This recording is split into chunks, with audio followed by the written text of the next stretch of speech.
Good afternoon, NIRSA. How we doing, like post-lunch, coffee break, almost happy hour time? How we doing? Okay, I'm feeling happy hour in a little bit as well, so I'm with you guys. Here's where I want to start. As I prepare these talks and I think about what's the first 1 to 3 minutes look like, it's like, what story can I share that justifies why I should be on this stage? I'm a former rec professional, higher ed colleague, as Haley mentioned, but it goes back to this little story, and Max Miller back there actually asked me, like, how did this all come about? So here's what happened is 7 or so years ago, myself, Earl Cabellin, and Walter Colas and a few other professionals and grad students started this thing called Rec Chat. Anybody part of Rec Chat? Cool. So we started it, and I connected with Walter and Earl. I've met Earl. I've never met Walter. And what wound up happening is a couple years later, I left the field of recreation. But I was still connected to Walter on Twitter, and then we became connected on Facebook. And every now and then we'd see each other's posts of like, hey, I think Walter had a baby, he's now working at Emory. But what's really cool is him and I crossed paths again digitally on Facebook back in August this year when he realized, oh my God, you know Rachel who works at GW. I adjunct at GW as well. And all of a sudden, we got reconnected on Facebook. 2 months after that, in October, I get this LinkedIn message out of nowhere from Walter. And he said, hey, I am part of the host committee for NIRSA, and I've been following your work. I've been following what you've been up to, working for yourself. I've been following the digital storytelling space. I've been following you as an entrepreneur. I was like, you have? I had no idea. I never know who's watching, looking, or reading the content I'm putting out across different social media platforms. And all of a sudden he said, yeah, we actually are talking more about health and well-being, how to tell your story on campus, how to tell your story as a NIRSA, rec professional. He said, sure, I can help out. And what the cool thing is like I just said, you never know who's liking your posts, reading your posts, watching your video, reading your blog. And the first little anecdote that I will leave you, if any, or if you decide, hey, I want to go to another session, is you are one person, one decision maker away from an opportunity, from making an impact. Perhaps it's somebody if anybody's job searching out there, maybe you're one message or piece of content on LinkedIn or Facebook away from getting hired, or you're one social media post away from creating a sponsorship or a partnership with another organization on campus or off campus. That's my very first anecdote is don't be afraid to share stories and be vulnerable. So, a little bit more about me and my career story. It's a wild ride. I like to say it's a jungle gym, similar to what Sheryl Sandberg says, is it shouldn't be a ladder, it should be a jungle gym. And the pictures that are popping up on the screen represent the first actually 8 to 10 years of my professional career within student affairs and recreation and higher ed. And as you can see, I've had the pleasure to work with some amazing, amazing students. But when I graduated college, I graduated with a marketing degree. I didn't know I was going to get into the recreation field until a couple months after graduating. And when I graduated with that marketing degree, I was taught the 4 Ps of marketing. And for anybody that's in marketing knows that those 4 Ps stand for product, price, place, and promotion. And that was in 2006. And I'm talking about weeks, if not months, when I graduated, those 4 Ps became completely obsolete. And I started to focus on, okay, what is happening with the Facebooks, the Instagrams, the Twitters, and the YouTubes of the world, and how do individuals and organizations use them as a marketing tool? So that's what I set out to do, but little did I know I would take a detour to go work at 2 different universities, one being Rutgers University in New Jersey. So where are my Rutgers peeps out here? Because I think there's a contingency. Awesome. I spent 6 years from 2008 to about fall of 2014 working at Rutgers in a lot of different capacities of intramurals, programming, and then slowly kind of coming into this digital marketing side. And so what I've done is bridge together a couple different things, my marketing, leadership, and student affairs hats together, and I've really found my niche in those 3 arenas. What I do full time outside of being with you all for the next hour and a half is I run FYN Creative, as Haley mentioned. It's a digital storytelling and video production agency that, believe it or not, still partners with higher ed clients, nonprofits, and startups. See, when I left Rutgers, I didn't want to leave the higher ed, student affairs, recreation world. And I found my way to be able to still partner with a lot of great universities. The second thing, I love doing this. This is on a mass scale right now. There's probably 100 or so of you, but I love teaching in whatever format that comes in. So I teach at General Assembly as well as GW in the business school. And then I have this crazy passion project of mine, which is a whole nother talk, a whole nother workshop, and a whole nother discussion called the Niche Movement, which is all about helping young professionals find a career that they love. So that's what I've been up to since leaving the rec field 4 years ago. But why are you here and why am I here? What are we going to talk about for the next, let's call it an hour? We're going to do a couple of things. I like to create a level set. So let's just create a level set. What is storytelling at the basic, most fundamental principles? What is it? And most importantly, why is it important to you as rec professionals? Whether you're an executive director that's been in the field for years, whether you actually wear the marketing hat, or maybe you're a grad student coming up to the field. Why is storytelling such an important skill set to understand? The second thing is, as I was talking with Kristen Gleason and Walter, I really like to not only go high level, but super, super practical. So I've brought in a lot of different examples from organizations, both in the higher ed and nonprofit side, that I think are telling their digital story very, very well, that will hopefully give you some inspiration and ideas that you can bring back to your campus. This is probably the biggest mindset. When I produce content and I tell stories, whether it's for myself or for organizations, how do we extend the life of that story or that piece of content? What else can we do when we have an opportunity to record video, to record a podcast, to create a blog post? What other content can we collect? And how do we extend the life of it? Then towards the end of this presentation, I think many of you have mastered social media, but it's more than just sharing a Facebook post, a tweet, an Instagram story. You could be relying on a great story, and if you only share it once or twice, you're not amplifying it. So the closing of this is, how do we amplify your story, and how do we find digital ambassadors that could actually get that story outwards? And so whether that's to other partners on campus, to other students, or to maybe outside the university, how do we get that story out? And then I really like to bring this together and tie a nice bow on everything, is how do we tie this together? And I have two different things.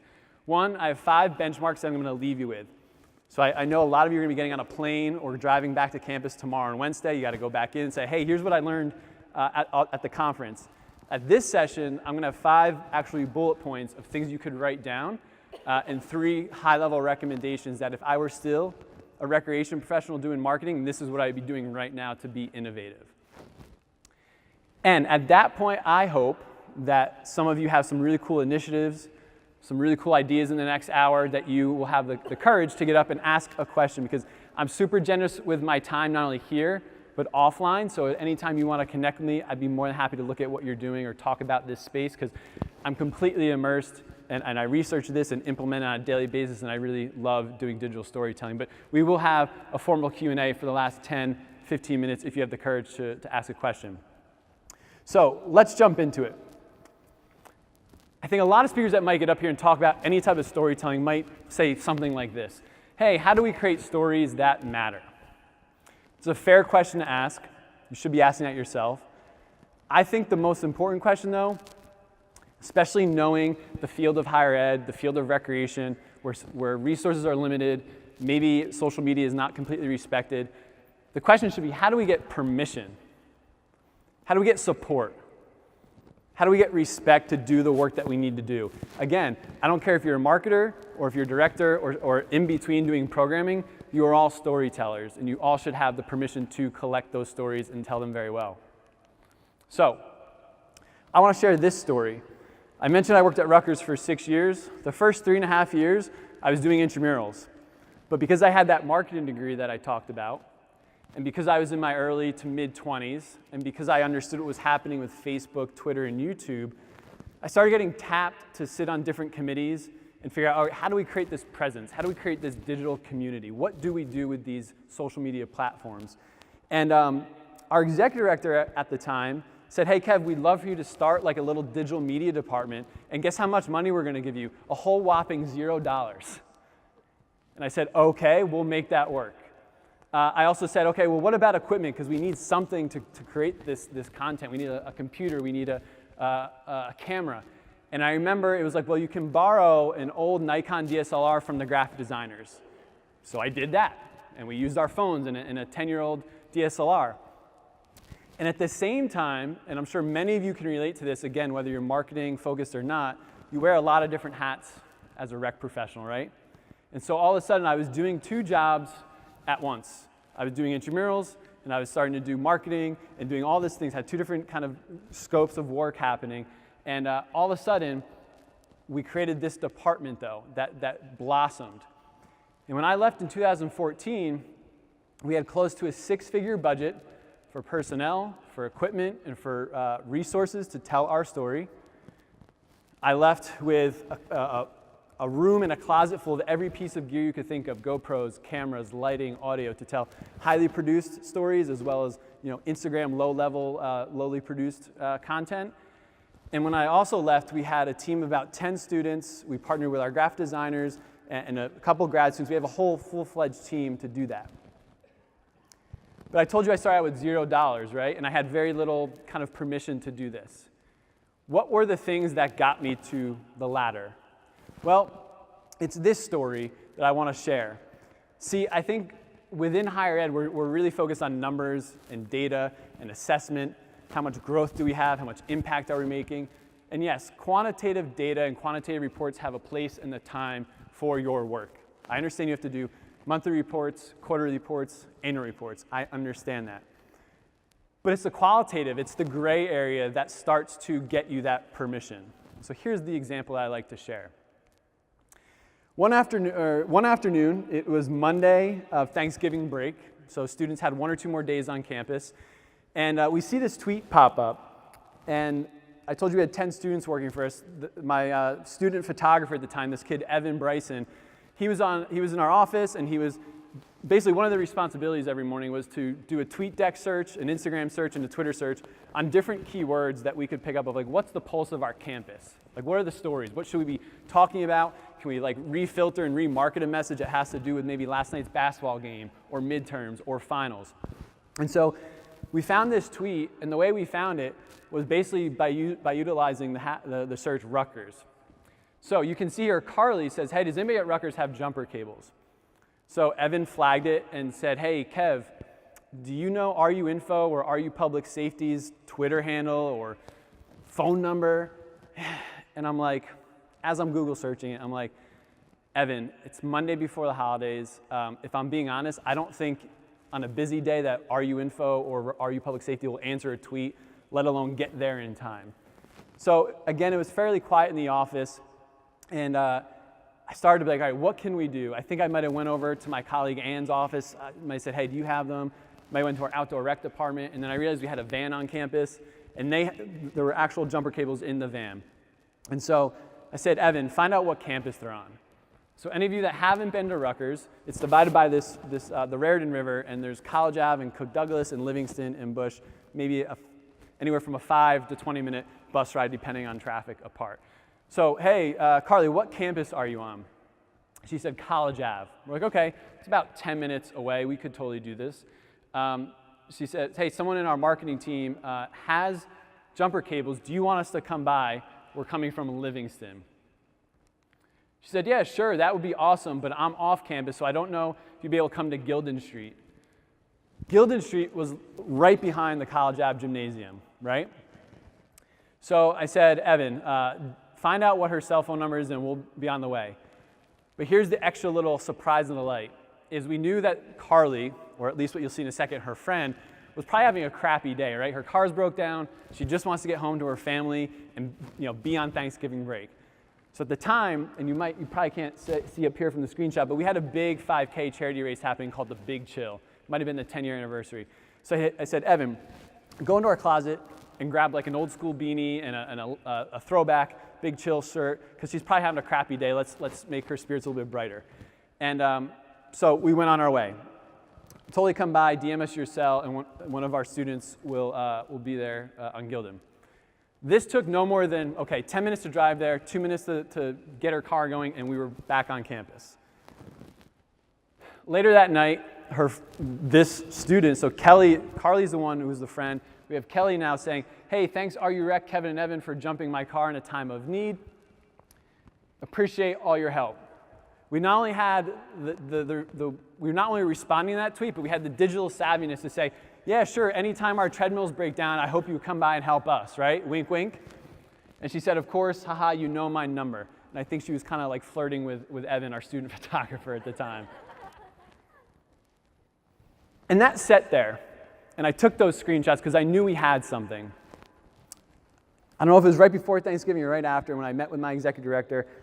I said, hey, Diane, you need to see this. And I explained the whole thing just like I did here.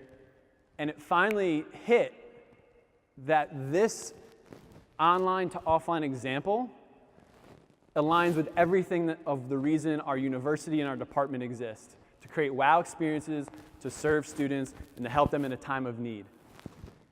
And when I look back at this, I share this in a lot of my trainings and workshops. I think this is one of the 3 catalyst moments that got us to that 6-figure budget, 10 people working, and equipment that we needed. So as you start doing this, is what we're going to talk about, storytelling, think of the qualitative examples that you can start collecting, screenshots, stories, and if you need that permission, that's the ammunition I would go to your leadership to get that permission. So here's the level set. What is storytelling at its fundamentals? It has a beginning, right? If we watched a movie, read a book, there's a beginning, there's a chapter 1, or there's an intro sequence, right? Often in the intro, though, there's a hero. That hero may be you, the department. It may be your sport club champions for ultimate frisbee. Or perhaps it's maybe you did a community event and it's the Special Olympics community that you impacted. Maybe they're the hero. The next part is generally the middle, right? The middle could be an hour of a movie. It could be the middle of a blog post or newsletter. It could be the middle of something on Instagram or part of an Instagram story.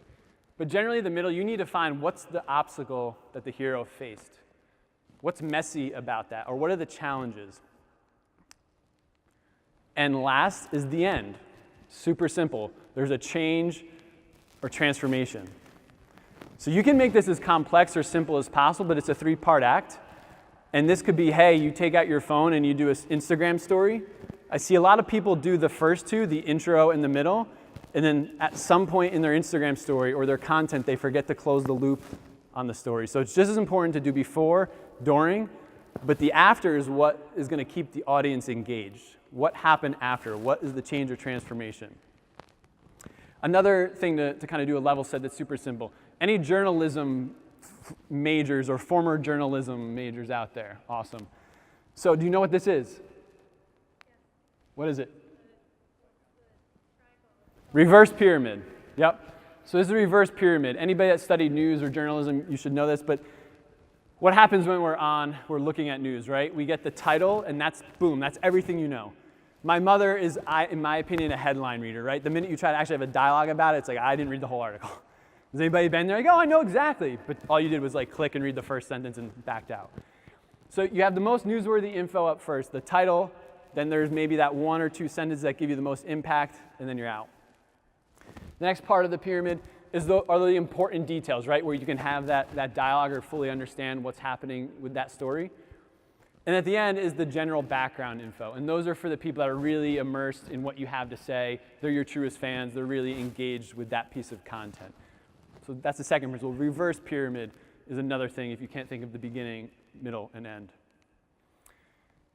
But when you really think about it, and I saw you all doing this last night and this afternoon and over lunch, we're all telling some type of story. It's part of our DNA. We, as humans, are storytelling creatures. So you have that all going for you. That's why I don't think it's necessarily your title, because we all are storytellers. It goes back to caveman times, right? Sitting there in a cave or something, exchanging stories, or at a conference like I just said. Then in the 20s, 30s, and 40s, we had radio come about, and we sat there by the radio listening to sports games and listening to presidents deliver their speeches. Then in the late 40s, 50s, 60s, we had TV. In the 70s, 80s, we had color TV if we were lucky. And now we have these massive 70-inch flat screens with 4K resolution, which is unbelievable. And then you always kind of had movies, at least for the last almost 100 years, like late 30s or so. We have movies. And I bring up Star Wars because Star Wars is a great example of like just an amazing trilogy, an amazing storyline. But your Star Wars doesn't have to be a 3-hour movie. Your Star Wars, your movie that you put out about the impact of your campus could be a 2-minute video recorded on an iPhone, or a 5-minute mini doc that your marketing team or university communications team helped you produce. So your video, your movie doesn't have to be an epic 1.5 to 2-hour dialogue. What's fascinating about audio, though, I want to go back to radio. Who's listened to a podcast in the last month? Go figure, that's like 95%, right? It really hit me, audio storytelling, this is a whole nother workshop, that really hit me 2 years ago. My wife and I were driving back from New Jersey during Thanksgiving, and has anybody ever binged one of those like criminal serial podcasts, and all of a sudden you're like, how did 8 hours go by? That's exactly what happened to my wife, Courtney, and I. And again, we had a 4-hour drive. The series was 8 hours long. We literally came home on a Sunday afternoon at like 2 o'clock and hooked up our phone to the Bluetooth speaker. Did not put the TV on. I don't think we turned on lights. And we just sat there listening to this podcast because it was so well done. And I'm like, what year are we in? Like, do we have electricity anymore? And so this is a whole other thing to start thinking about, is audio storytelling should be something that you guys start to consider. Pros and cons. We have a lot of options, and that's a good and a bad for all of us. Do I post on Instagram? Do I post on Twitter? Do I put this on YouTube? Do I put it on the website? If I do Instagram, do I do stories? Do I do hashtags? Do I do emojis? What do I do? So we have a lot of options. Here's what I would do, though, is focus on the story, and then we will get you to the delivery here in this workshop. Why is the story so important? Well, this guy, Donald Miller, that I've been following for about 3 years, he runs this great podcast and website called StoryBrand. If you really want to do more deep dive into stories, he's a great person to follow. He did this, I think it was 2006, so a couple years ago, he did this study, and one of the statistics he came out with said, hey, 80% of this generation, we hate the hard sell.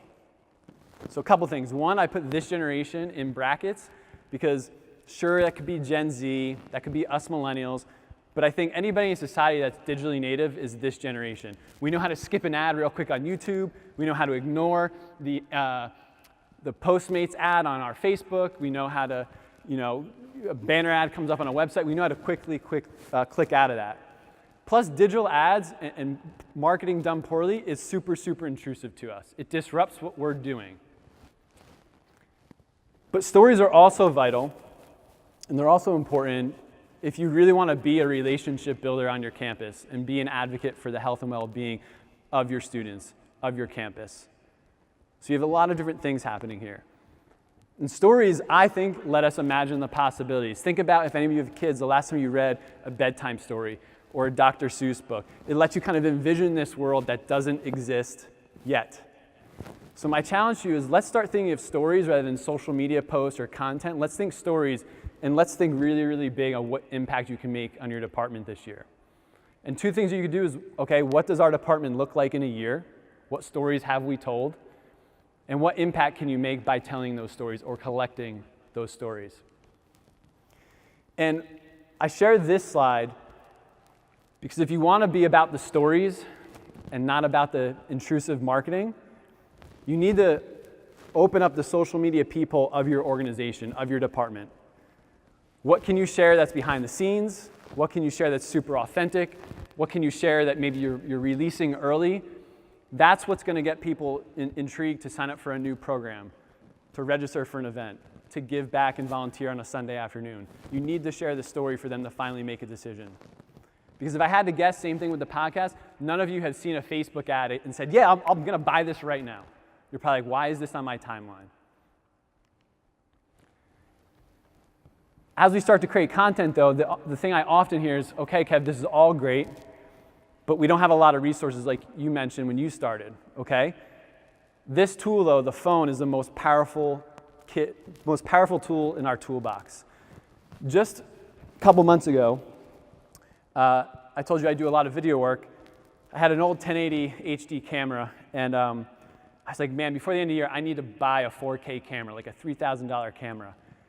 And one day, I'm messing around with this. I think one of our cameras lost battery, and we had to whip out our phone, and I'm like, shit, I have a 4K resolution camera right here. So who has an iPhone real quick, or a smartphone? Cool, you can keep them out actually because we're going to need them in a minute. So this is the most powerful tool. You can create all these stories from your fingertips. But it's also the focal point of communication. The minute you have an opportunity to leave here, you're going to check your text, your email, your Instagrams. But a storyteller's perspective is they're not worrying about checking stuff, they're about creating. Okay, can I share my point of view of what's happening in our department? What's happening during intramurals? What's happening during a sport club event? Or can I go selfie style and can I be the host and say, hey everybody, I'm the host of Recreation this Sunday, here's what's happening. So who's the host or who can share the point of view of what's happening in your department on your campus? And you can do it all from your phone. And with the phone, this allows everybody, whether you're a marketing and comms team within Recreation or you have to rely on university communication or you just don't have any resources, it allows all of us, title taken away, to become the news network, the voice of your campus. It just doesn't have to be Recreation. But again, going back to that one slide, it can get super messy, super quick, and you can get overwhelmed and say, where do I begin? Well, this is what we're going to talk about here for the next 45 minutes. Let's put a strategy together, let's put a pin in the map, and let's create some actual examples and strategies that you can take back to your campus. So, I'm going to put it on you guys here in a minute, but I need you guys to all find a story to work with mentally. So here's what I need you guys to do. Take out your phone. You get a phone break real quick. So on your phone, and if some of you just left your phone in the hotel room, that's cool too. You can play along. But open up your phone and go to your camera roll, or maybe it's Instagram or Facebook or somewhere where you have a story about your job. So whether you're a fitness coordinator, an intramural coordinator, a marketing, like whatever you do, there's got to be some type of picture or video, a GIF, something on your phone or social media that you can rely back on a story. And maybe whatever you find, maybe you haven't even posted it, which is okay. Maybe it's a picture from this conference. Hey, I met up with a bunch of my alumni or a bunch of my former students. There's a story there. Does everybody have an image or a piece of content? It should be appropriate because you're going to share it. So now what I need you to do, and this is why Walter and Haley really encourage everybody to get together, I need you guys to find a partner, find a neighbor. So let's do that in 15 seconds or less. Let's find a partner because you're going to share that story real quick. So all you got to do is find a partner, and then we'll go on to the next prompt. This is day 3 of the conference. You should be comfortable with networking and expect that you're going to have to introduce yourself. So wait, before you start, find your partner. So 5, 4, 3, 2, 1, get your partner. And here's the last thing I need you to do. You're going to have 30 seconds each to show that picture, content, story, and you're going to say, here's the story behind this picture. So each at 30 seconds, and to keep us honest, and we're going to hit some house music in a second here, I've created a timer. So, are you guys all ready, partnered up? Cool, so 60 seconds begins now. Share your story. Can lower the music just a little bit more, please, so they can hear each other. Lower the music just a little bit more, thank you. All right, thank you guys for participating in that. You guys are going to need to hold on mentally to that story here, because now we're really going to deep dive into some storytelling techniques, and this is where I think you'll be able to benefit from some notes. So the first part was a little bit high level. So developing a story, how do we do it? Here's what I want you to think about. In the next handful of slides, I have a 3-part section. There's going to be a lot of different things that you can maybe write down, and it's going to stick with you. But if you leave here again and forget a couple things, does your story keep us turning the page? And I put that in parentheses because what is the page? The page could be now a YouTube video, it could be an Instagram story. Does it keep us turning the page? But the term I've been using, is it thumb stopping? Because we're all 80-90% of the content is consumed on mobile, and this little guy right here is the one that decides, do I want to click and watch it or not? Do I want to watch it with sound or without sound, right? So is it thumb stopping? Is your story going to stop somebody from scrolling? And I'll tell you what, guys, you guys all work with the 18 to 22, 23-year-olds. Their thumb is a lot faster than ours. Like they're going to decide really quick, nope, nope, nope, ignore. So it needs to be really, really good. So first principle, you need to know your audience. And because I was in your world, I know your audience changes daily. It changes based on the story. Again, your audience might be your boss. It could be another campus partner. It could be the sport club teams. It could be the intramurals. It could be fitness people, whatever. Your audience is diverse. So that's why each story should be tailored to that audience. So know your audience. What do you need to do when you're thinking about your audience? Well, let's look at the world through their eyes. If you're going to market to them or you're going to tell a story that attracts them to your department, you need to look at the world through their eyes, right? What are they going through as a college student?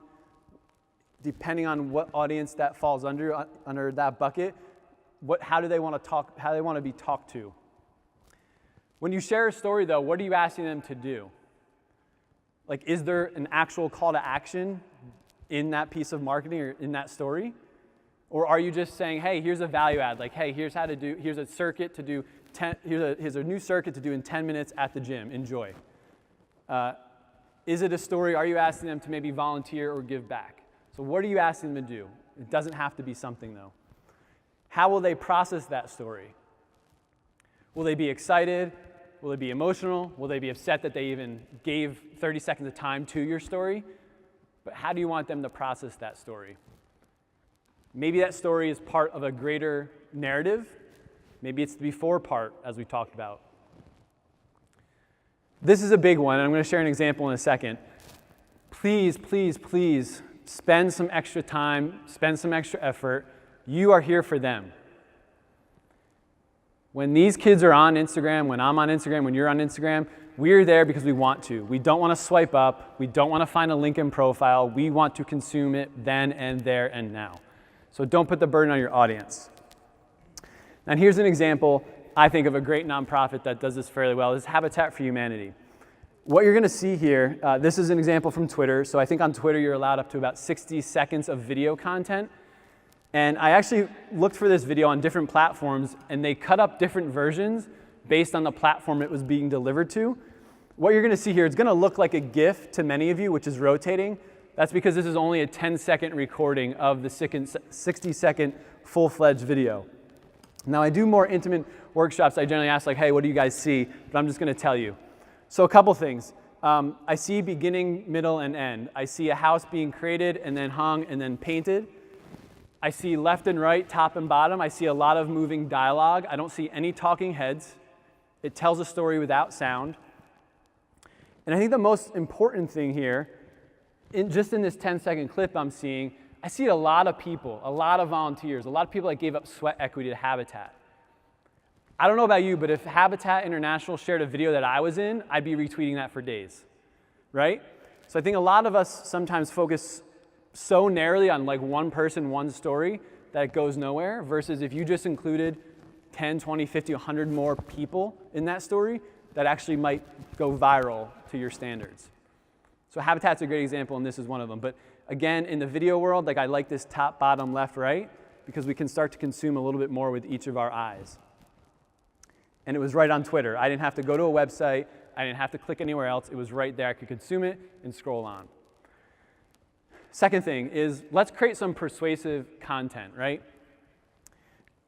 When you do persuasive content, and whatever that persuasive is, right? Hey, we have a new program. We want you to get involved. Hey, we want you to volunteer, et cetera. Whatever that initiative is, you need to start with the biggest idea ever. You better get in a room and just throw up Post-it notes, bigger, bigger, bigger. Start with the biggest idea possible. It's the biggest story that you can share. Because I think a lot of us said, oh, we don't have a lot of time, we don't have a lot of money. Let's just share this easy, generic story, right? Go bigger. Second thing, we talked about how will the audience process. But really, when we share a really compelling story, it's like, where are we moving the audience to and from? Again, when I think about fitness, are we educating them on healthy eating habits, on mental health, on how to work out better, right? Are we educating them? Are we moving them from one spot to another where maybe they didn't have that insight or education before? So where are we moving them to and where are we moving them from with your story? This is huge, guys. I talked about in that white slide a few slides ago of your content needs to turn pages, it needs to be thumb stopping. You guys have the benefit of this, in my opinion. It needs to have an extra creative pass. So let me give you an example. When I worked at Rutgers and we had the marketing team, every Wednesday morning at 8:30 to 10, we'd have our weekly meeting. And we'd have some high-level content, some high-level strategy, as well as day-to-day stuff we did. But in that meeting, about half of the time was spent reviewing our content calendar. And again, this is students, so everybody was on the same page, everybody respected one another. We all kind of went around and said, hey, here's the content we're going to share for the RU Dance Marathon, or for the Big Chill, or for this new fitness program, whatever it might be. And we had the constructive feedback. We said, you know what? We need to change the wording. We need to change the image. The image looks too produced, not produced enough, doesn't speak to the message. And we would give it an extra creative pass, down to the point where each word, so titles mattered, captioning mattered, hashtags mattered. Technology guys, oh, hello. Sorry, something's coming up here, guys, on my screen here. The technology guys are not on my side. As long as these don't fail me, we're good. So you had to think everything onto the word and character, and I say emoji count, right? Is that emoji you reply on Twitter or Instagram appropriate? Is it timely? Is it sensitive? Too insensitive? But word, character, and emoji choices are super important. So you need to give that creative pass.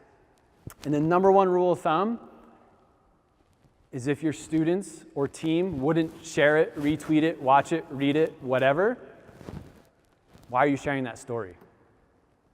So just be honest with yourself. Is the story we're working on, is anybody going to watch this? Is anybody going to read it? Is anybody going to care? Give it the extra creative pass. And the third thing, I got to assume because we're in a room of higher ed professionals, any Brene Brown fans out there? Vulnerability, awesome. Morgan, awesome. Vulnerability needs to be a part of your storytelling strategy. If you really want to open up the social media peephole and be authentic, be transparent, and really have people go along for the ride, you need to be vulnerable. And how do you do that? You be transparent. So whether something happens really well, you share that transparent story. Maybe something didn't go that great with a new program, be transparent why. Just like starting with a big idea, take really, really bold risk. So think about, hey, we have this great story, we spent some time, how can we make it bigger, better? How can we deliver it different? And that's the biggest thing, guys. Be creative in your delivery. I would assume that most of your departments have at least, you're active on 2 platforms, a Facebook and a Twitter and an Instagram, a YouTube and a Facebook, I don't know. But be creative on where this goes. Think back to Habitat for Humanity. They cut up a different video for the different platforms they were sharing it on. My case study and example on this is a nonprofit organization I was doing work for late last year. Not stodgy, but just kind of old school. And they would print out, they had to do an annual report for all their constituents in the DMV area. And a light bulb went off and they said, you know what? Everybody's taking our 20, 30-page annual report PDF. First of all, no one's reading it when they leave the meeting. No one's opening it in the email newsletter. Plus, we're wasting a lot of trees. And they said, why don't we take our annual report and turn it into a 2 or 3 minute video? It's evergreen for the year. We can then share it with our partners, our sponsors, people that want to get involved. It's a placeholder. That's their Star Wars. That 3-minute video is their Star Wars for the next 12 months. So be creative in your delivery. Maybe you have to give a report to your boss or to your student affairs or athletic department. Maybe you do it a bit differently than a written document. And the biggest thing is treat digital storytelling or social media, whatever you want to do, as a dartboard. If you ever play darts, you know that the red is bullseye, right? That's when we know we're onto something. We're creating really a lot of great content. Things are happening. We're getting a lot of engagement. But every now and then you might miss one, right? Like, oh, it's in the blue or the green or whatever, and you're missing. But at least you're throwing something. Sometimes one might get thrown into the wall, and you're like, ooh, we got to take that down, right? But if you're just sitting back here and saying, I don't know if we should share this story, well, somebody else on campus or somebody else is making an impact and getting those partnerships and getting noticed. So treat digital storytelling like a dartboard.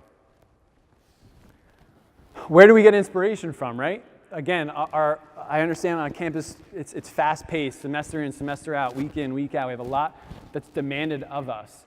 Where do we get that inspiration, though, from? Here are 4 things that I think you can do differently, storyteller or not, marketer or not. First one is point to things that look like what you do, but in a completely different field. Is there an initiative on campus that's helping students with mental health or physical health that has nothing to do with actual physical activity but is part of your ecosystem? Tell that story. So look at things that kind of look like what you do, but in a different field. What influences you? You know, I met Haley here. She introduced me, but she's a student at Western Kentucky doing storytelling. She's a student. Well, what influences her? Maybe they should create more content around students like her. But what influences you and the people you serve? Find out. Do a focus group. Have a conversation. What takes you by surprise day in and day out, right? Maybe you walk into a facility, oh my God, I didn't know we were doing this program in our facility. That's a story. So what takes you by surprise? And going back to the Brene Brown being vulnerable, you need to be open to everything and anything. A story that your boss or grad student or somebody that doesn't think, I don't think that's worthwhile. If you don't share and you don't throw that digital dart, maybe that was the story that got the sponsorship for your next big event. Maybe that's the piece of content that recruited 10 more employees for your rec center. So be open to everything. Nothing pains me more. I do a lot of client service work, and I hate the subjectiveness and the gray, and needs to be this, can't be that. I'm like, do you realize how much you're leaving on the floor and not telling this story? And I have a great example of that in a second. So I'm going to give you, we'll call it 1 minute. AV guys, if you want to throw just a small light house music on, but every now and then I just like to do a touch point. So I just gave you a lot of information. 1 minute, reflect and apply. This could go back to the story you shared to your partner, or maybe now you have a new story you're thinking of, but what I'd like you to do is on your phone or piece of notes that you're taking, what's a story or stories that you would tell if you had unlimited resources? Time, money, respect, permission. What is that story? What's the possibility that you could create for your department? What's the story you would tell? So please, I'm going to say 30 seconds or so, list as many ideas that come to mind. Here's where I'm going to switch gears. So now we're going to talk about organizations that I think are telling their story really, really well. And Mike Daly, I'm giving you a shout out, as you know. So my good friend and colleague now at UPenn works at UPenn, but prior to that, he worked for the Special Olympics of Pennsylvania. In every right, it's a nonprofit worthwhile that does some amazing work that has just unlimited stories, in my opinion. And here's what I want to share is this little cool anecdote that I think a lot of higher ed, nonprofit, rec professionals will get a kick out of and see the big picture. So to give you context, I need to build up a little here before I share the story of what Mike did. So to give you context, this was taken the day this all happened, but their Special Olympics Facebook page had about 9,000 likes. Pretty cool, right? Almost 10,000 likes. So what I did is I looked and said, okay, their last 10 or 15 posts, what happens when they share 5 lines of text, an image that has some branding on it, what happens? So they have 48 likes and 2 shares. So that's 50 engagements. 50 divided by 9,000 is what? 0.005%. Not calling you out or mic you out or Special Olympics, but less than 1% engagement. Not great. Then they shared this article, I believe this was about dyslexia. Again, I like it. It's a story, it's value add, it's a utility piece of article. This did a little bit better. I think it got 75 likes and 3 shares, so 80 engagements. We're still less than 0.00% engagement rate. This just hits me in the emotional heart center. Great piece of content by Special Olympics. Obviously, they have a special needs child here, and they have a nice story. And in honor of celebrating champions this month, we'll donate and match your gift. Almost 300 likes, 45 shares. Great piece of content. We're now getting closer to 1% engagement rate. So more of that. Then, based on what Mike did, and I'm going to share in a second, I looked at, okay, how does what he did compare to embedding a video, almost like Habitat for Humanity? So if we just upload a video directly to Facebook versus just sharing a YouTube link, what happens? So this is a video, even though it looks like a still. That video had 1,200 views, 70 likes, and it looks like 18 shares. So again, we're doing pretty good. Engagement's bumping up. So video is very relevant here if you haven't guessed. So Mike, when was this? 2 years ago you were working there? So Mike had this big event happening, but it was the drawing to the 2018 USA Games. So what special needs athletes would be representing Pennsylvania and going on? He knew he had something, he knew he had a compelling story, and he went big. He said, you know what, we've never done this. We've never even done a Facebook Live, but we're going to do almost like ESPN NFL draft style, and we're going to announce this live on Facebook Live to let everybody know. It's really cool, right? So instead of doing email newsletter or sending something by the mail, they said, we're going to go live on Facebook. He called me like the day or two before, hey, Kev, you got any tips? I gave him some tips, and I said, are you using like a phone or a nice professional camera? And I think at the time you had like a nice professional, you had some type of camera a colleague had. They were all set. 6 o'clock they were going to go. His office is near Penn State, so they have Joe Pa's wife. They had a couple other people from the Penn State athletics there to help do this. And it was pretty well produced, pretty scripted. But what wound up happening, he told me, is they went live at 6 o'clock, and all of a sudden they went live and people are tuning in like it's working. But it's like, what happened? No audio. So all of a sudden, I think it was Meredith, right? Your wife she was like, crap, we need to restart this. His wife picked up, again, the most powerful tool, an iPhone, and just went live. So highly produced, went out the window. Now they're shooting from an iPhone his wife's holding. Some incredible stuff happened here. This was that night, so I'm talking like 3-4 hours afterwards. Almost 7,000 views. 7,000 views. Almost over 70 shares, 275 likes that night. This is the biggest thing, almost 700 comments. So if any of you are really like marketing nerds like me, you'll know that there's two things in here that Facebook loves for their organic reach, for their algorithm, and it's people commenting and people sharing. And this has created this viral loop for the next 48 to 72 hours where this content just continued to get served to more constituents. The cool thing, though, is this was an engaging story. It was special. It was heartfelt. It was kind of suspenseful. There was some surprise behind it, but it had some emotion. Like, oh my God, congratulations on going to the USA games, or I can't wait to go there too. There was a conversation happening that they sparked. $0. Am I wrong, Mike? No money. So you might be sitting on a story that you could do a live or some type of video and do very little money with, and that be the story that goes viral.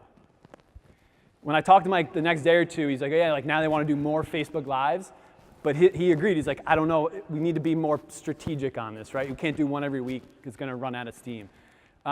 Here's what I want to share though. If anybody is thinking of doing any live, Instagram Live, YouTube Live, Facebook Live with their storytelling, I want to share a couple examples.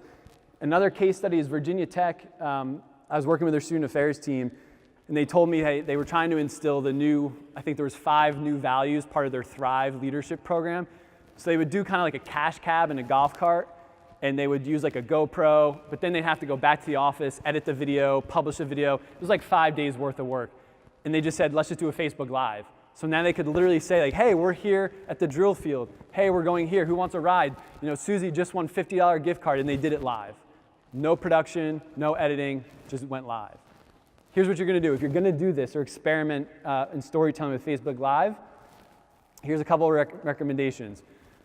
Like the Special Olympics, start super niche. Find a story that's super unique to a certain audience that has something to it. You're not just going live to go live. Second, when you hold up that phone, now it's a two-way conversation. So view that as a conversation. Back in last May, I challenged myself to do a 30-day Facebook Live challenge, and boy, was it tough. It was super tough. Not only to find the time and where to bring that into my life, but actually just to keep talking to the camera. But you need to view it as a conversation, so you need to engage with people that are watching. If you can, create a built-in audience. Maybe you send out an email, hey, tomorrow we are going live at this intramural championship game. Tomorrow we are going live at the new TRX fitness class. But you got to at least get 5, 10, 20 people on that live, because if it's just you and somebody else, it's a Skype call. But that's still okay. I'd rather you email me in 3 months and say, Kev, I tried it, and we had 2 people. Awesome, you tried it. You threw the dart. Here's the other thing, though. Experiment with length, people, and format. I know a question I might get here in a little bit is, hey, how long should my Facebook Live be? I don't know. If your story's super engaging like Special Olympics, maybe it should be an hour. A really cool guy to follow in New York City, this guy, The Urbanist. I think that's the Facebook handle. He will do, I think every Monday he does like a 60-second New York City history lesson, Facebook Live. So 60 seconds and you're out and you understand what's happening in New York City. He's also, though, done like 4 hours excursions throughout New York City going Facebook Live. Like he's literally documented his entire life. And he's seen ups and downs on both. So there's no recipe. I have a great little anecdote to this one. Find colleagues who or can become super comfortable as that host.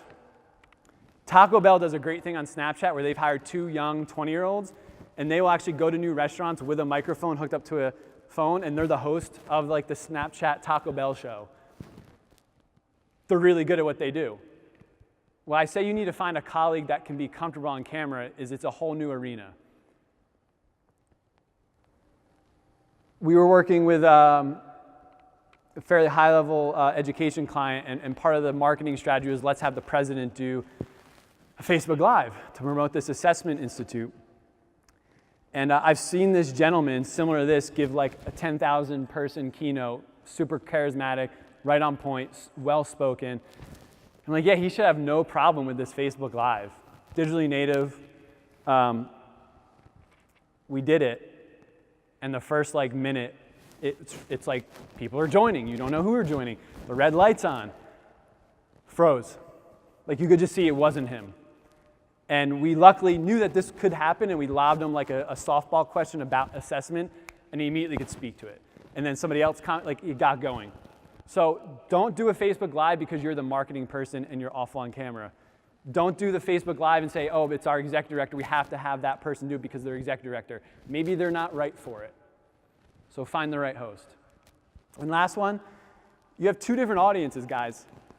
You have the people that are tuning in, then and there. And then you have people that are going to watch that later at night, the next day. Maybe it goes viral like Special Olympics and they're going to watch it a week from now. Unless you delete it, that's a video. I know a lot of people that do live and they put that video on YouTube, they put it on their website. So you have 2 audiences. You need to be in that mindset. You need to speak to, hey everybody, thanks so much for tuning in. Here's what's happening today on campus. Also, hey, if you see this later, know that signups will happen next week. So think of 2 audiences. All right, my favorite part, we're on part like 4 of the workshop here. We got about 20 minutes left. How do we extend the life of a story? Just show of hands, who's experimented with any decent video production on their campus? A few of you, okay. Again, whether it's video, whether it's you creating daily social media content, it takes a lot of effort, a lot of time, a lot of people, a lot of money, and I have empathy for that.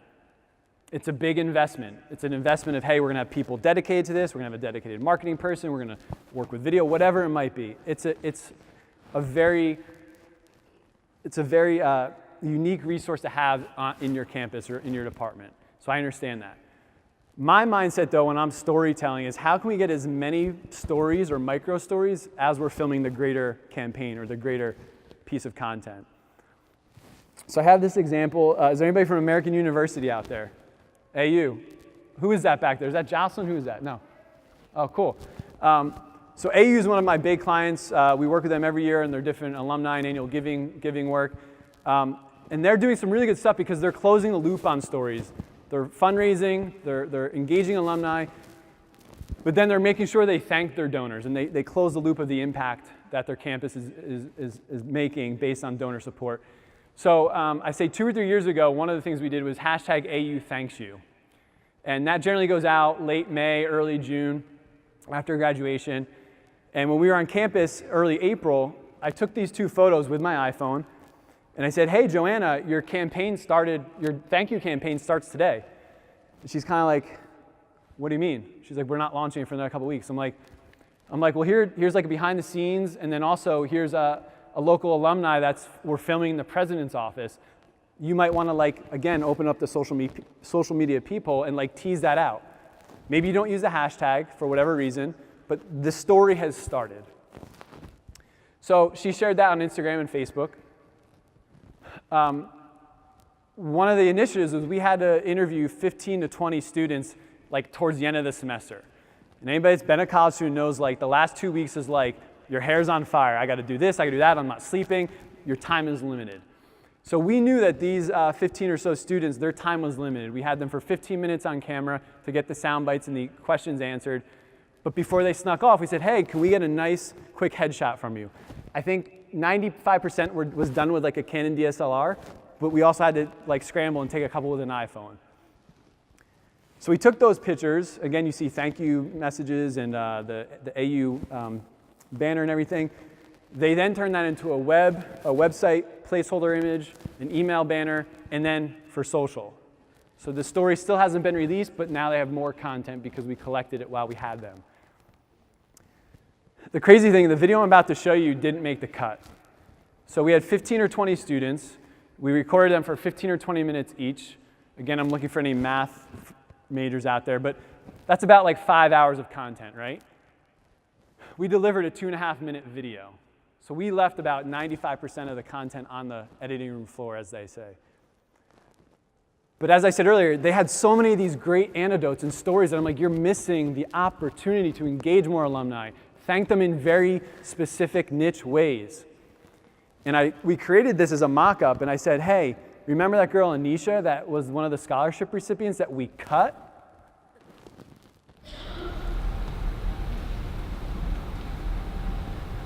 I'm a scholarship recipient. I've received a few scholarships and quite a bit of financial aid to be here. So I am a federal work study student. Most recently, I was awarded the SIS Abroad Leanne J. Dunsmore Scholarship to be able to go abroad, and so I'm officially a Leanne J. Dunsmore Scholar. I just got that letter yesterday, and I wouldn't be able to do any of this if it weren't for scholarships and alumni giving back. It's just everything to me.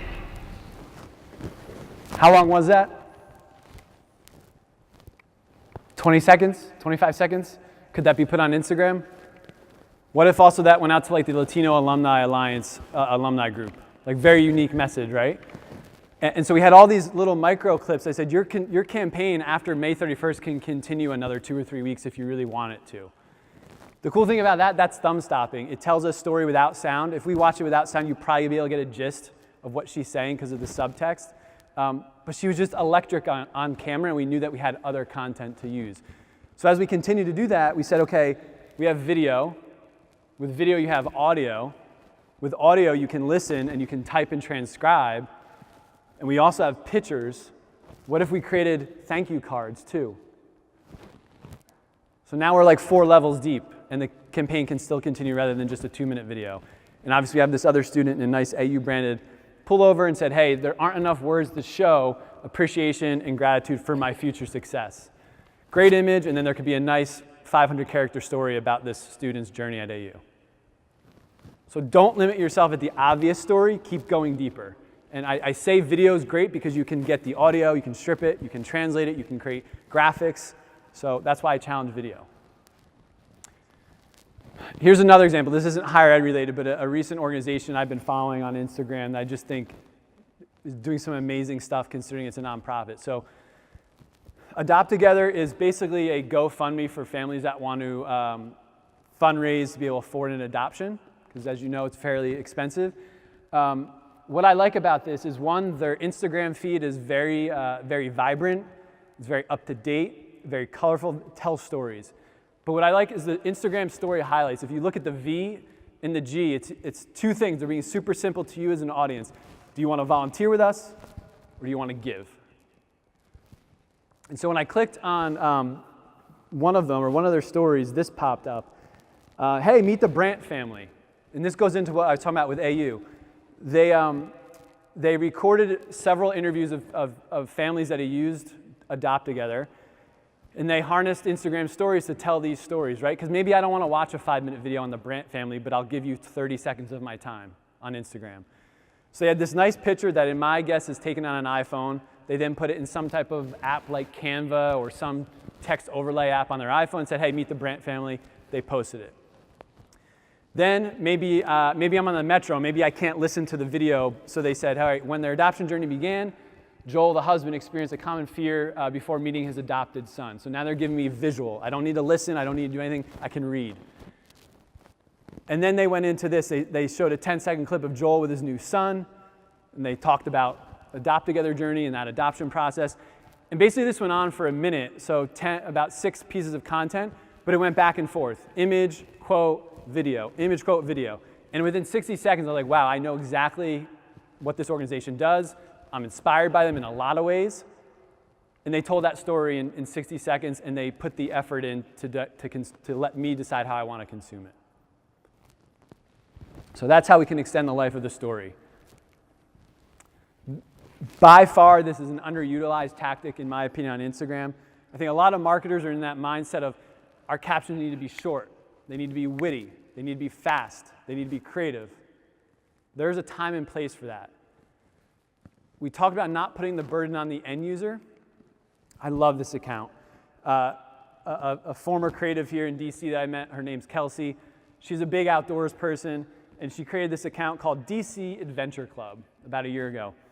And what she decided to do, she said, hey, I want to let people know that are stuck in DC that think there's nothing to do on the weekends. I want to give them an hour excursion, an excursion that's an hour radius within the DMV area. And so one of the things she did to kind of drum up some interest and to really, again, tell stories of the community is she did this great Q&A with this guy, Gmo. Gmo is a stand-up paddleboarder. And what you'll see here, she's not putting the burden on me. I don't have to go to her blog. I don't have to swipe up. I don't have to find a link. I can get a sense of who Gmo is and what this DC Adventure Club is about, and maybe I want to connect with them by doing this. So, hey, it's time for our first feature, Meet Gmo. And then it goes on to say, hey, Gmo, what's your favorite outdoor activity? And she gives a nice little paragraph, something for the water for sure. I just stand up paddleboard for the first time 6 years ago in California. Next question, hey, what are your go-to spots to get outside? He says that. This goes on and on and on. I like this for a couple reasons. One, you might not be able to see the dots, but that's a carousel feature of Instagram. And there's about 10 different images of Gmo. Gmo at work, Gmo on the paddleboard, Gmo kayaking. So very compelling photos. So 10 photos, and this whole story, right? She could have easily posted on her blog, but she didn't. Here's what I need you to know. I'm going to come back to this. Instagram's algorithm right now is based on 3 things: interest, timeliness, and relationship. Engagement is key, recency and timing of your post, and how you build relationships. I'm going to come back to this. Not you. If there was only one picture and 2 words for the caption, how many seconds would that take me to consume that post? Shout it out. 1.5 seconds, 2 seconds, right? How long is swiping through 10 images and reading that entire story going to take me? When people are engaging with stories like this, that's like a lottery thing to Instagram. Be like, share more of this. Why are people spending 2 minutes on this post and swiping and reading? So long form has a place and time for Instagram, and so I call them short form stories, not to be confused with actual Instagram stories. So if you have written content, please cut it up and put it on Instagram and tell that story there. You're allowed, as of last week, you're allowed 2,200 characters on Instagram captions. It's a lot of digital real estate. Talked about the algorithm. Okay, so pretty much past the back 9 here of the presentation. So we're in this storytelling mindset. We want to create content. We've created it. How do we get it out there other than just tweeting it once, putting a Facebook post, putting it in an email newsletter? How do we get some more momentum behind it? Here's a couple things you could do. This is an organization called Trade Vista. They approached me a year or 2 ago to do some work. And their thing was a lot like probably a lot of you. Like you've created these stories, you just can't get them out. You just can't get the support to get them amplified. And when I was doing some research on this client, I said, can you tell me who these young professionals are at the bottom of your website? They said, oh, this is our trade ambassadorship program. You know, they're scattered all over the world: DC, Hong Kong, LA, New York, etc. And they're just invested deeply into trade policy. Well, I was like, 1, they're super young. they're probably digitally native.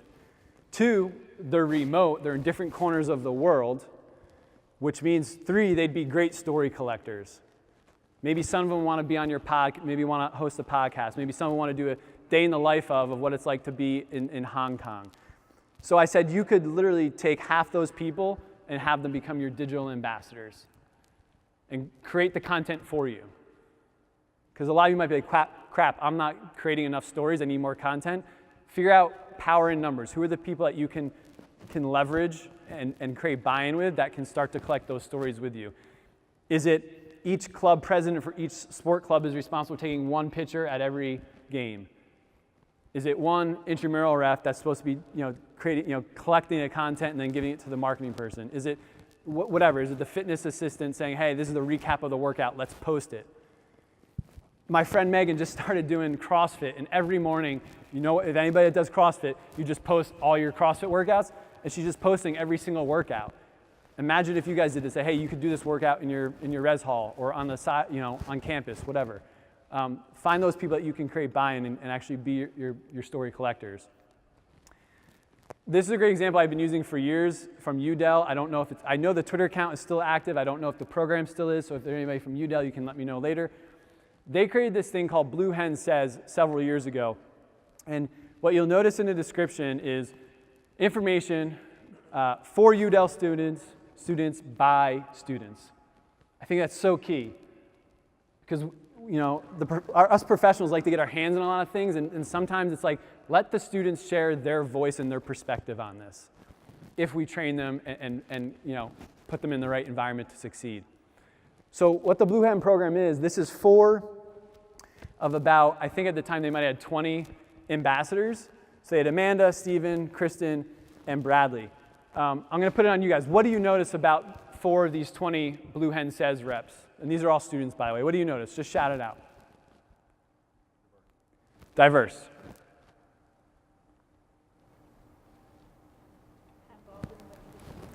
Involved in a bunch of different stuff. We're going to get back to that in a second. Awesome. What else? What's that? They look happy. Okay? They do. So they have Blue Hen Amanda, Blue Hen Steven, Blue Hen Krista, etc. And they also have that little Blue Hen logo in their profile. It's almost like a stamp of approval, right?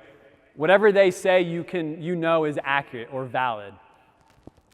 If I am into video, who out of those students, who might I follow? Brad, right? So that's a cool thing too. They are diverse, not only based on their identity, but they're diverse in what they're involved in. So again, I might follow certain students based on what they're tweeting about or what they're sharing. So then he can share all the things going on in the creative field or in the certain majors around the video production or journalism, right? So I think that's a big thing. But I like how they are branded, they're valid, and they can, again, they're students sharing news for students. So maybe you create something like that. It always amazed me. We had 4 or 5 rec centers at Rutgers, and I don't know where this is at, but you walk in there, some days it's not that busy, and the front desk assistants are just sitting there. It's like they could be the Blue Hens, like let's engage them somehow. They could be your story collectors. All right, so the last 1 minute reflect and apply for you all, and then we're pretty much almost wrapping up here. So, based on what I just talked about with ambassadors, amplifying your message, I really want you to try to at least get 3, but who are 3 to 5 employees, campus constituents, or maybe partners that you have a really good relationship with that could maybe become those digital ambassadors?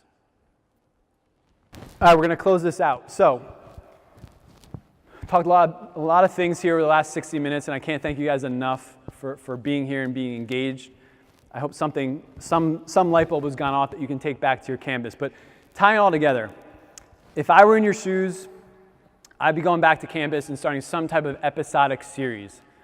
A Facebook Live series, a YouTube series, a podcast series to tell the stories of that health and well-being narrative that's truly making an impact on your department. The term episodic I use is because sometimes we create a story and we share it once, it's a really good story, and then we don't do it again. So why don't we create something that's weekly, monthly, quarterly? One of the things we did at RU Rec for a while, we did, I think like every other week we would post out like, are you in the know with Rec or something like that. And we had this girl, Brittany, super charismatic, super bubbly, and she was our host. And I just think about the possibilities of what we could be doing now with the tools, resources, and innovations of these apps right now to tell our story. So an episodic series. Again, this could be a bi-monthly podcast, weekly Facebook Live, or Instagram micro stories. High level, this is the biggest thing. And again, I still trying to get an understanding of your roles here, at least who's in the room right now. If you're going to be a storyteller, if you're going to be championed as the storyteller, again, marketing hat or not, you better care about where you work, the impact you can make. Because if you don't care, you're not going to be a great storyteller, and it's going to show through social media. But really, it goes back to that permission piece. You better have that buy-in and that support from the people, not only just above you, but from your colleagues that you work with. And those are things that you're going to fight for day in and day out if you're going to be a really good storyteller. So you got to care about what you do, and you need the buy-in and the support. And I started teasing this term in the last 10 minutes, but if you're going to be a storyteller, you can't be a storyteller if you are not collecting the stories. I talked about earlier on being open to everything. You got to write down everything you know about your department, everything you know that's going on. I'd rather see you have a list of 15, 20 stories and say, we can't use 5 of them, than have 10 really good stories. So you need to collect as many stories, write it down, and you collect as many digital assets as possible if you're going to be a really good storyteller. You need to be a story collector first. So those are the 3 high level. Here's 5 things that I would tangibly do tomorrow, going back to your campus. Number 1, you need to create some type of benchmark or North Star, right? You might look at your social media and be like, we're crushing it. We have a voice. We're good. We're doing some really great stuff. You also might be like, you know what? We could do better, but I just don't know what that looks like. So research 2 to 4 organizations, brands, celebrities who are doing social media and digital storytelling really well, and they should be your benchmark. And I say inside and outside your organization because the last thing I want you to do, I love the sharing and the cross-promotion here, but just because one university is doing and having success doesn't mean it's going to work. So I want you to find something completely random, completely outside of your field and industry and say, hey, I'm going to follow Pepsi or Oreo because I love how they're making a story out of a cookie or a Pepsi bottle. So find really polarizing examples that you can create a benchmark for. Habits. A lot of you might say, all right, I'm really motivated, I have really good ideas, I need to create content and stories. The easiest thing you can do is say, hey, every Monday is going to be that outdoor adventure story we're going to post every Monday. Or every Friday, right, before the weekend, right? And then you know, okay, every month I need 4 stories for every Friday. That's pretty doable. And then you know on Saturday or Monday, we either shared the story or we didn't. One of the things we used to do with one of my organizations in Richmond is we would create Spotify playlists every Monday and Friday. TGIM playlist and TGIF playlist. So we either knew Mondays and Fridays we did it or we didn't do it. So habit-based content creation is really crucial. I know many of your departments have a lot of people involved to support recreation. So pick some of them. Tell their story. Find the GMO of your campus. Do a feature on your executive director. Do a feature on the 85-year-old faculty member that comes into your facility every single day. So pick those people and share that personal, transparent story. This is a big one, and I know you all have some type of big event coming up. I'm sure it's probably in the spring, the last 2 weeks of spring, or maybe you have something you're working on for next fall. I want you to choose that major event, that major program, that major launch. I want you to scratch out the 60. I want you to start telling that story 90 days prior, 3 months before. Challenge yourself. Find something that you can share that teases what you're about to be doing or launching or bringing to campus.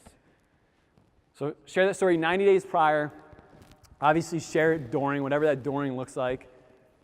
But also, just like what I was talking about with AU, like close the loop on that story.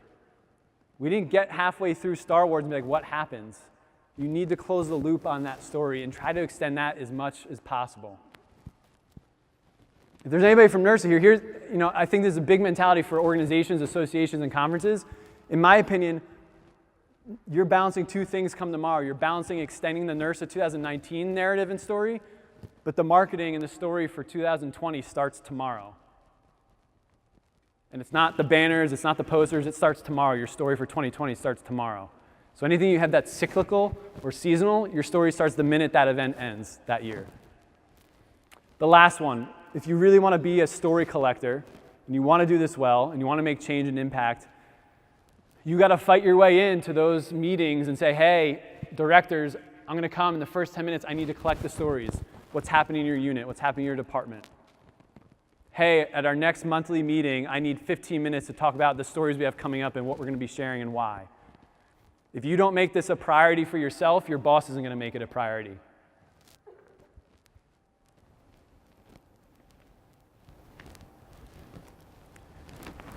Before I close out, there's a lot of information I gave out. I hope it wasn't a fire hose to the face. I'm super generous with my time, online and offline. If you want the slides, I'm going to share here in a second some ways you can contact me.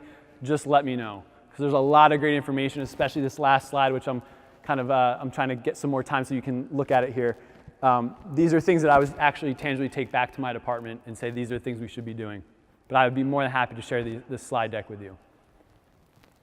So before we go into Q&A, here's the last question I have for you, because I think it's all about health and well-being and making an impact. The question I leave for you here is what stories, pluralize, what stories, I don't want one, what stories will you tell in the next 12 months that will make an impact on your campus? What will your department look like on February 18th of 2020? Thank you.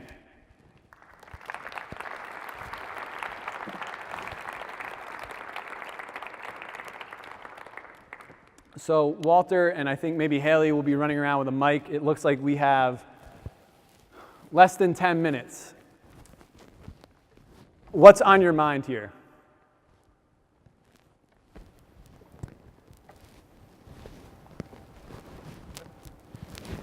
If you could just quickly introduce yourself and maybe what your role is. Go ahead back there in the violet shirt. Andy Christopher, Interim Sports Director, UC Irvine. Cool. I wrote this down in the middle, and you kind of touched on it towards the end. But how do you tell a story that's thumb-stopping without being perceived as gimmicky? So yeah, like not being clickbait or yeah. One, we talked about like the students buying. You need to find like what are those stories that's going to resonate with students that are going to make them click or watch or share. But especially if it's video, those first 3 to 5 seconds are crucial. It better tell that story. Don't worry, the title is important, the captioning is important, but if it's a video asset, those first 3 to 5 seconds better be engaging. They better not be a boring talking head, and it better tell a story, and it better tell a story without sound.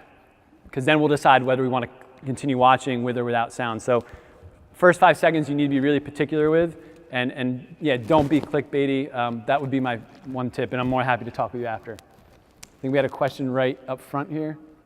I was just wondering, what was the podcast that you and your wife got hooked on? So it wasn't the cereal one. There was another one, something that was happening down in Alabama. I'll find out. We'll talk. Yeah. Yes, that's what it was. Yeah. Got two right here. Diane from MSU Denver. How often do you post on Instagram, and is it more video or pictures? And what kind of content? So I think right now I'm kind of scared for Instagram because I think we've the last 2 years have been really good for Instagram. Like Facebook reach is down, Instagram and LinkedIn are seeing still very high organic reach. So if I were you, I'd say, without knowing your resources and stories capabilities, if you could post a post feed, so like in the news feed, if you could post 2 times, 3 times a day, that'd be awesome. But you need to find relevant content, right? You just can't be boring. I think you need to be using Instagram stories, but I'm very fearful that Instagram is going to collapse this year from a user enjoyment perspective, because I'm seeing like ratios now of like 1 to 4, 1 to 5, 1 to 6 of like every 5 posts there's an ad. I just feel like something's going to pop right now with Instagram where we're just not going to be as happy with it, and the organic reach isn't going to be happy. So again, there's no recipe. If you're going to go all in on Instagram, I'd say you should be on it daily. Like if I follow you tomorrow and you're not doing something with stories or haven't had a post in a week, you're missing an opportunity to tell your story. And the gentleman right next. Chris Newsom from University of South Florida, Sport Clubs Coordinator. So Cool. my quick question is related to podcasting. What is the ideal time? So like if I'm thinking about having our students create a podcast to talk about sport clubs, campus recreation, whatever, is that like a 15-minute podcast that's produced weekly, or is that 30 minutes? Yeah. Hour? Here's I'm going to play devil's advocate. I would do a podcast. I would be cautious, though, that you'd be investing a lot of time, resources, and effort into creating a 15, 20, like regardless of the time you'd be creating that podcast, right? How many people are going to listen to it? I just heard from Stephanie McAlpine that she listened to one of my podcasts, and I literally thought I had nobody listening. So what I would do is say, hey, rec department, can we create a podcast where we create one episode a week and one's on fitness this week? Or maybe it's a wrap-up show, right? Like Scott Van Pelt style, like, hey, here's the wrap-up, and we're going to talk about intramurals for 5 minutes. Like, you tell the story of recreation that week. So I think if you just go so niche that it's just intramurals, it's going to be a lot of time, effort, and not enough, it's not going to be worthwhile enough. As far as time, I really would probably keep it like 30 minutes or less, just knowing like students' habits and competing for their attention. Back here, yep, go ahead.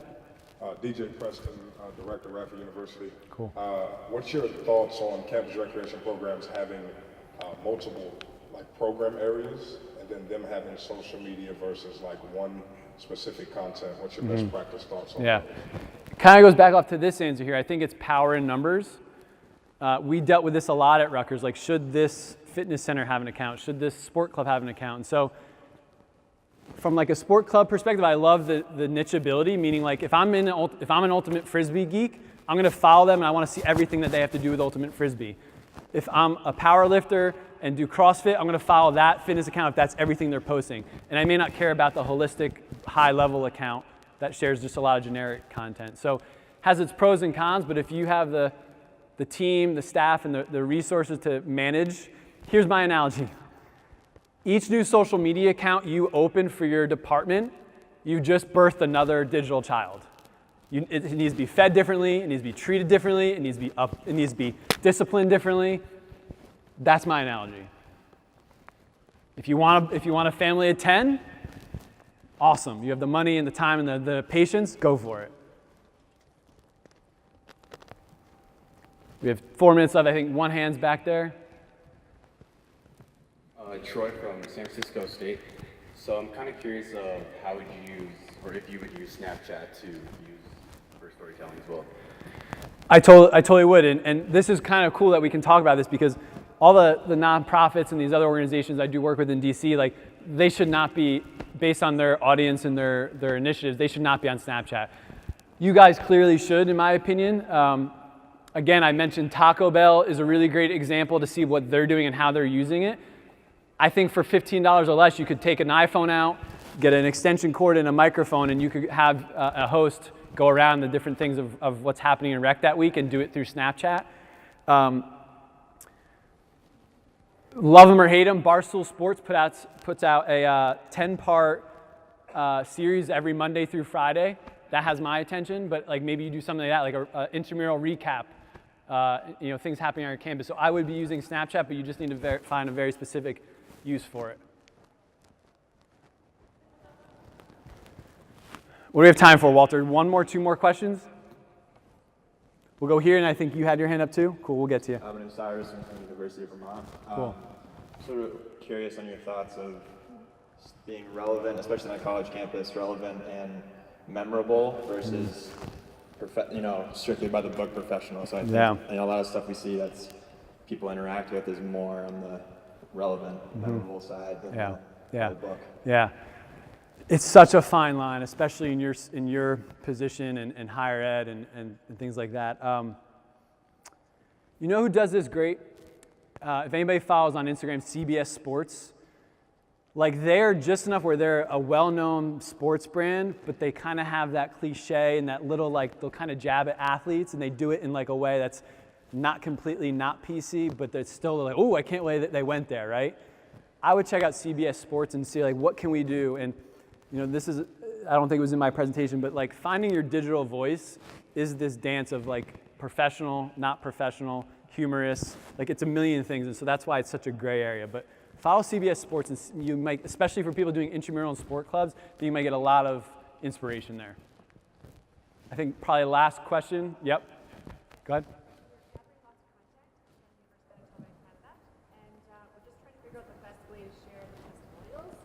So I kind of like the concept there that you had where there's like little snippets of stories and then the pictures, but just opening that to you to say what's the best way to share that information. Testimonials. I think you got to go as many ways as possible. So like if you get an email testimonial, you can't create a video out of that, right?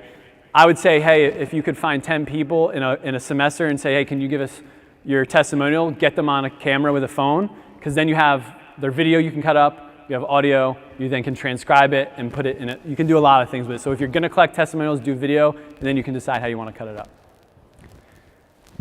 NIRSA, thank you so much for having me. I'm going to be off stage here right now. I'm more than happy to connect with you, but thank you for your attention the last hour and a half. I really appreciate it. I hope to see many of you tonight, but have an enjoyable rest of your conference and safe travels back to your university. Thank you so much.